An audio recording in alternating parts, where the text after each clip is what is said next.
G'day and welcome to my garage. I'm Peter. In this episode of the dividing head, the Gingery, modified Gingery dividing head, we'll be making this front plate? Yes, front plate. The back plate doesn't have the three spreader legs. So this is the front plate. I get disappointed about the casting. There was a few problems with it. This area here didn't turn out well. The foot itself really didn't turn out that well. This side of the face was okay, but you won't be able to see that. But this leg went over to one side a little bit more than I liked. So let's get stuck into making this and getting disappointed, really. Alright, let's get started. Welcome to my moulding station. The first casting for the dividing head is now in progress. This is the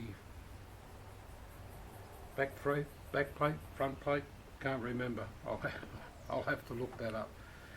This is the plate that has the spreader bars anyhow.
It's now time to break it out and see what we've come up with.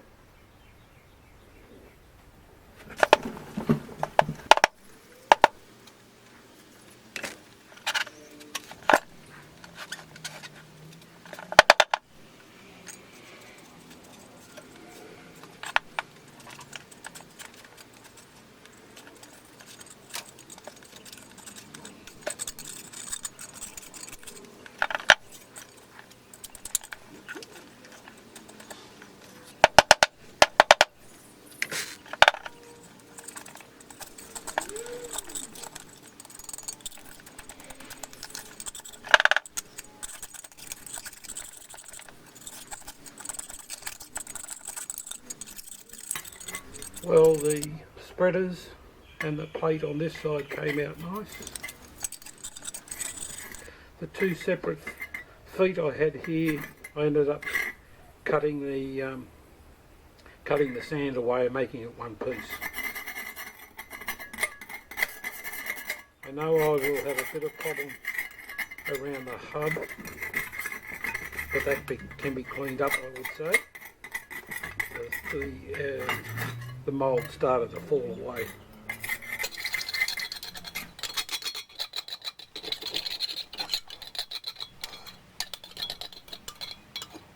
But I don't see any shrinkage.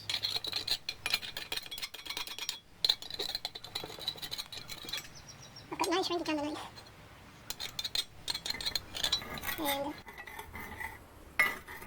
I've got no shrinkage on this side, which is great. And very little shrinkage in the riser. So, all right. I'll wait for this to cool down, and I can then do a proper assessment. But it looks pretty good. I'll wait for it to cool down.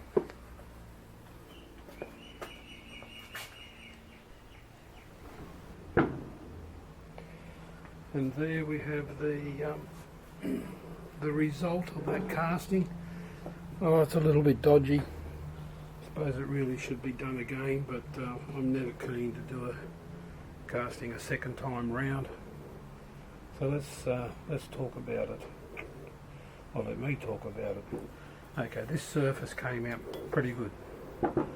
I'm pleased with that. It's reasonably flat. There's a bit of a ridge in here for some reason.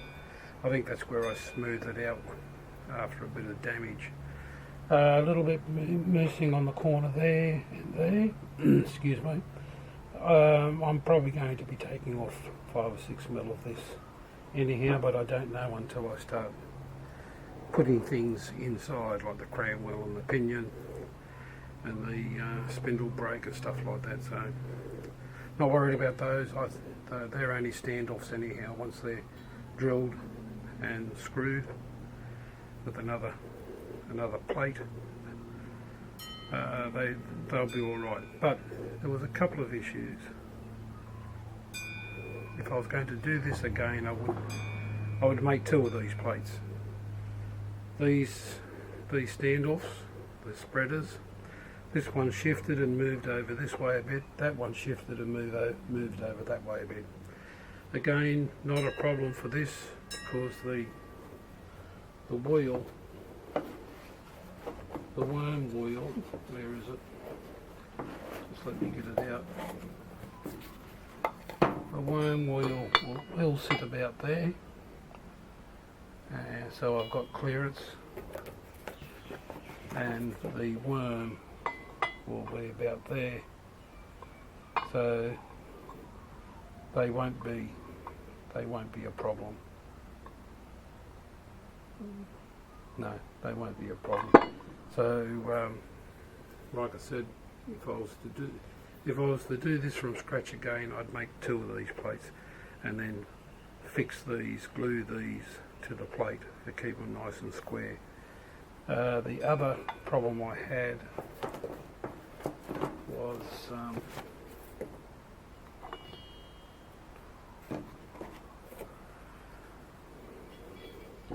these feet. Don't worry about that, that's a build up from, that was the outlet to the riser. But these feet for some reason were very rough. They were two separate pieces with a 10mm slot down the middle. I do have to do another one of these, but the other half without the spreaders. So I'm going to make a one piece of timber, put a bit more, put some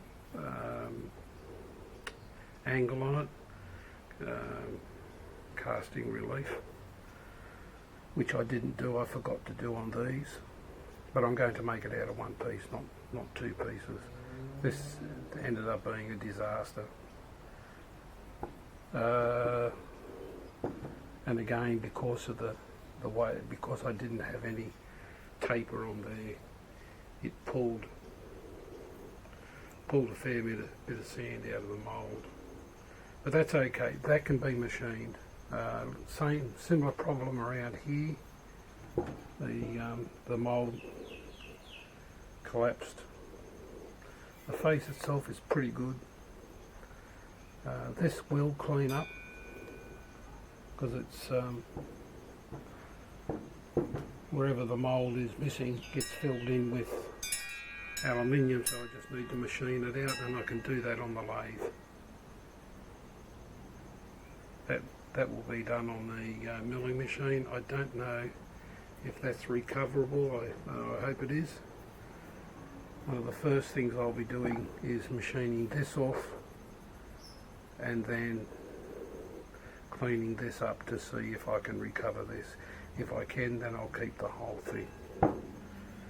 So, not the best casting I've done, that's for sure, but there are a number of things I'm happy with also. So anyhow, leave that with me, and I will attempt to recover this. If it doesn't work, I just have to do another one, but I'm never keen to do another one. So I shall start machining it. Let's give that a go. Just loosen off this a little bit.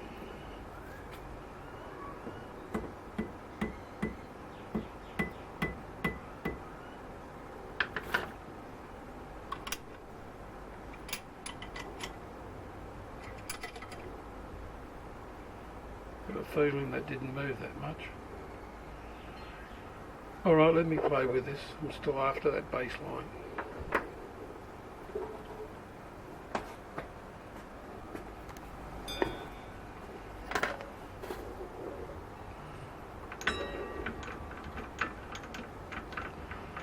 I just need a baseline reference to work off.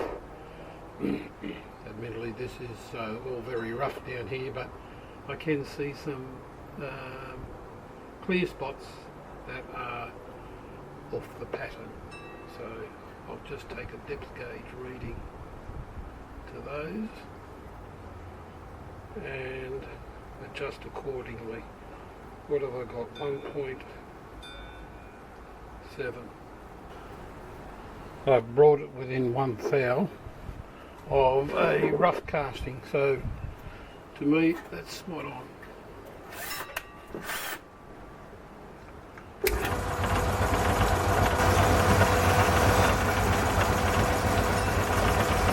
This should be about a 0.6 of a mil cut. Cuts like butter, this thing. I could make heavier cuts, but it's not the best of setups. Sitting on 1, 2, 3 blocks, but yeah, on sitting on the 3-inch and 2 blocks. So it's not supported by much. And as it is, this mill only has 1 P-slot, so you haven't got much to work with.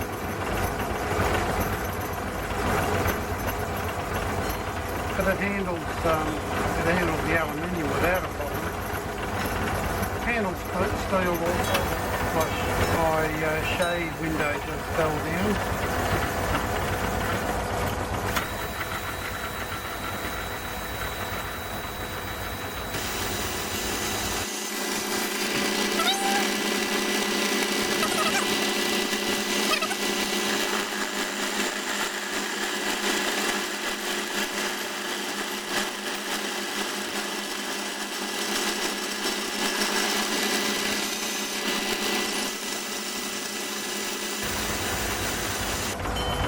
Okay, leave it with me to slowly whittle away at this.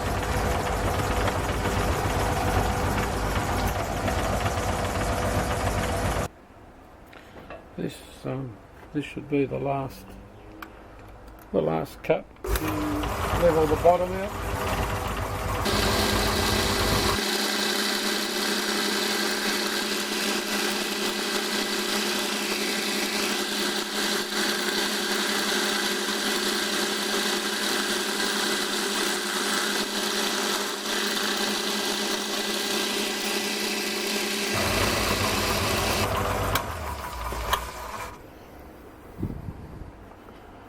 Yeah, it's not a bad finish. It's not the best, but anyhow it's flat, that's what I'm after. The rest is just clean up. Looks like I might be able to get about a 12-13 mil thickness of that foot, if I can find something to measure with. I've got about 14 mil left, so yeah, I should be able to get 13 mil thickness of this foot, which would be spot on.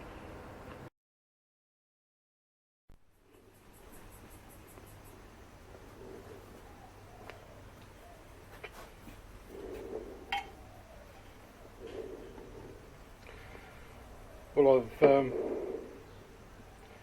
I've changed the foot. Instead of two-piece, I've got a one-piece foot now. Put some draft on there, and we're going to do. This is the front plate. So I'll put it that way. Put a nice fat riser there at the heavy end, and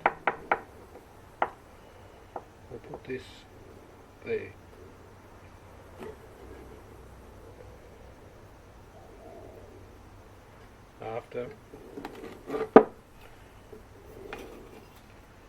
After we put some, after I put some parting powder down first.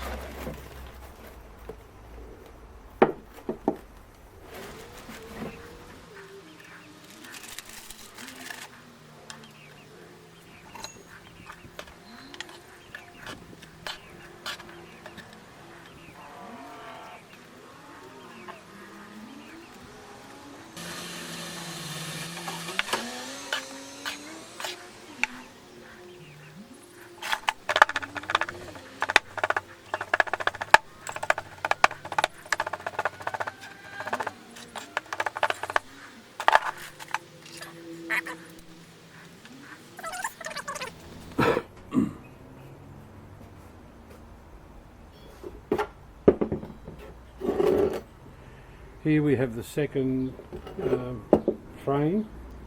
A bit rough on the bottom there, but that's okay. That gets machined off.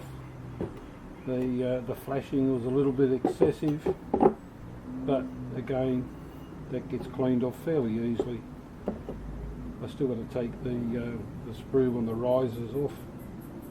But what I'm really impressed with is now that was one piece, this whole area here came out a lot better than that one. The definition is a lot cleaner. It's near perfect, not perfect, but near perfect. So this is a definite go. Now that I had a really successful run with that one, and now that one's done, I think I might have a second go at this and what I'll do. So that's the same pattern. That's the same pattern. But what I might do is do that again, but this time put that down, fill it up, turn it over, and instead of these just sitting on a nail, which they moved on me, so that's a bit sloppy, that one. Same with that one. What I might do is take the nails out, drill these holes out a little bit bigger, and put screws in there. So mould this area up first, flip it over, take it out, and then screw the 3 legs in.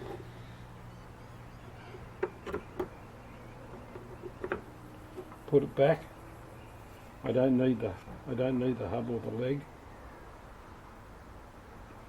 I just need to put the disc back in again, and then mould up this side. And hopefully I'll get but I got a fairly good response last time out of this side. It was just that these legs had moved to a horrible angle. But I'm hoping to get a successful pour like this one if I do it this way. Anyhow, I've got that thing to cut the sprue and riser off and clean it up and see what it looks like, but it looks pretty good to me.